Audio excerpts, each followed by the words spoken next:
السلام عليكم ورحمة الله وبركاته. أحبائنا الكرام، أسعد الله أوقاتكم أينما كنتم، ويتجدد اللقاء والموعد مع حضراتكم. وطبعا لا صوت يعلو زي ما بيقولوا على صوت طبعا مباراة القمة بين الكبيرين الأهلي والزمالك.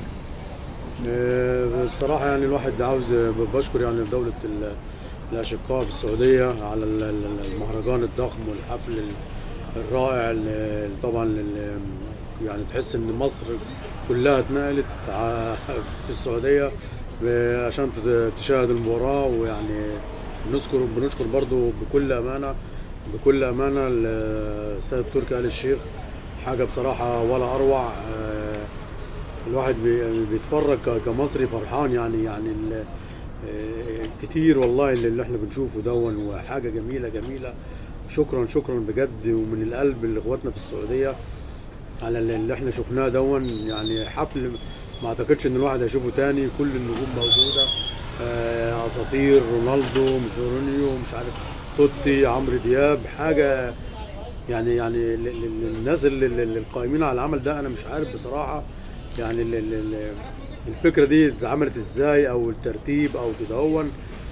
شوف انا بشكر بقالي قد ايه في نفس طبعا قلنا شكرا لاخواتنا السعوديين وسيد تركي آل الشيخ، وكله 10/10. بس انت هتلاحظ لو كنت دخلنا في المباراة هتحس ان المباراة يعني مش اللي هي ان انت راجل بتاع كورة ان انت تستمتع بالمباراة. تحس ان المباراة يعني فاهمني، من ال 18 ده لل 18 ده، او من الصندوق للصندوق، او من البوكس للبوكس. مفيش ايجابيات، مفيش كور مش كتير.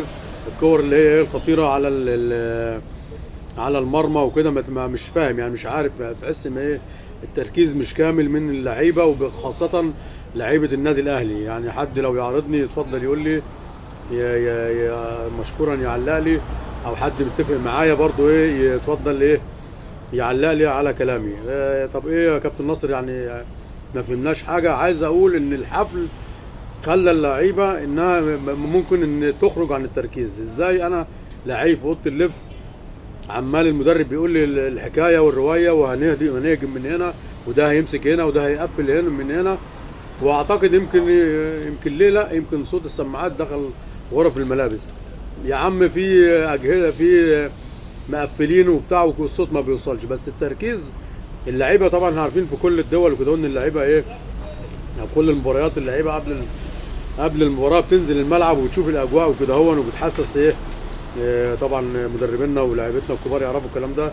بيتحسس والله. انا ما شفت الكلام ده لان انا جيت متاخر ودخلت على المباراه متاخر وكده. بتحسس المباراه طبعا هو بينزل الملعب وهو بترينك سود او كده، والسماعات والشغل اللي احنا بنشوفه دون، بيشوف الاجواء وكده هون. فانا اعتقد ان الابهار الجامد والحفل الضخم والاجواء كلها خرجت اللعيبه عن يعني اللي هو ايه تركيزه، وان احنا نشوف ال10/10 منه وكده هون.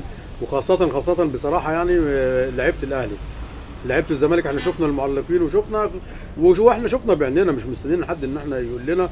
كانت راكبة المباراة، بس الأهلي بيعرف يخطف زي ما احنا قلنا وكده هو. فالتركيز كان بالنسبة للعيبة الأهلي ما كانش اللي هو ايه يعني الأداء اللي هو وكده. الأهلي طبعا ايه، اخر ربع ساعه بتبقى بتاعته، وكتبنا وقلنا ما تزهقش من التركيز قدام الاهلي، ما تتعبش من التركيز قدام الاهلي، عشان انت لو زهقت او من التركيز وتعبت الاهلي هيخطف في المباراه. فاللي هيلعب الاهلي يا جماعه يعني ايه التركيز يا كابتن ناصر، يعني كل لعيب بالمان بتاعه يخلي باله من الراجل اللي معاه. اخطائه تبقى قليله، الراجل اللي معاه ما يهربش منه. انتوا كلكم ناس كبيره وقدنا مليون مره، واحنا كلمتين بس ايه بنقولهم كده على قدنا وكده. هو ده التركيز. هتسهى مره، وبالذات مع لعيب النادي الاهلي. المباراه انتهت، وزي ما قلنا ما تامنش النادي الاهلي حتى لو خرج ولا اوضه اللبس، او في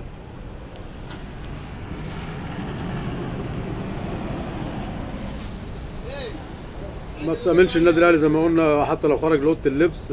برضو الاهلي هيعود تاني، فلازم ينصرف من الاستاد خالص الاهلي عشان خاطر ان انت تطمن ان المباراه خلصت وكده. هو الف مبروك للنادي الاهلي، وبشفق وزعلان جدا على جمهور الزمالك ان برضو رغم التدعيم ورغم الصفقات اللعيبه برضو الجديده مش عارفه تفرح جماهير الزمالك، وشيء بقى يعني حاجه يعني مش عايزين نوصل لمرحله يعني العقده مع النادي الاهلي.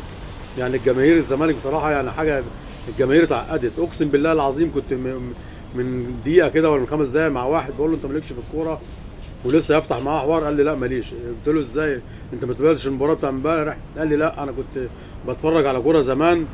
قلت له كنت بشجع مين؟ قال لي كنت بشجع الزمالك، وايه بصراحه ايه قرفت وكلام من ده من يعني من الاحباط وكده اهو. والله العظيم ده حصل وكده اهو. عايزين الزمالك يرجع تاني يا جماعه، يكسب نتائج كويسه، ياخد بطوله، برضه يعرف يعمل حاجه مع الاهلي. الاهلي بصراحه يا جماعه فعلا بعوده للزمالك. يعني حد بيرن عليا وكده اهو يا جماعه عشان بس ايه العمل وكده اهو. فالف مبروك للنادي الاهلي، وهارد لك هارد لك لنادي الزمالك. ونتمنى ان الناس الجديده تعرف يبقى في تجانس وكده اهو، ويقدروا يفرحوا جمهور نادي الزمالك. مبسوط جدا الكيمياء اللي بين امام عاشور وبين كهربا، ودخل معاهم ثالث حسين الشحات. وامام برضه بصراحه لعيب ويسوى طوله ذهب، وبرضه حسين الشحات بيرسي تاو كان كويس. بتاع لعيب نادي الزمالك مصطفى اسمه ده شلبي بصراحه كان لعيب راجل، وادى برضه ايه مباراه طيبه. كنا نتمنى ان العرس يكمل بوجود كابتن محمود الخطيب، لكن ايه الف سلام عليك يا بيبو لو في اي حاجه وكده اهون. وزي ما شفنا برضو مبسوطين ان اللعيبه كانت بتتعامل مع برقي مع بعضيها، لعيبه الاهلي والزمالك، ده يقع ده يقومه وكده هون. ولو نتج عن شيء بينتج ان اللي عملوه رؤساء الناديين، كابتن محمود الخطيب راح نادي الزمالك، كابتن حسين لبيب جه النادي الاهلي، عكس ما كنا بنشوف زمان وكل يوم وش وكل يوم مش عارف ايه. نتمنى ان نادي الزمالك يبقى في احسن من كده، ويا رب دايما الكرة المصرية في تقدم. المرة الأخيرة بنشكر دولة السعودية، بنشكر السيد تركي آل الشيخ على الحفل وعلى المباراة، وبصراحة أبدعتوا. ألف شكر ليك يا أبو ناصر، وألف مبروك للنادي الأهلي، وهارد لك لنادي الزمالك، ونتمنى لكم القادم يبقى أفضل وكده هو لنادي الزمالك. السلام عليكم. كرة مع ناصر.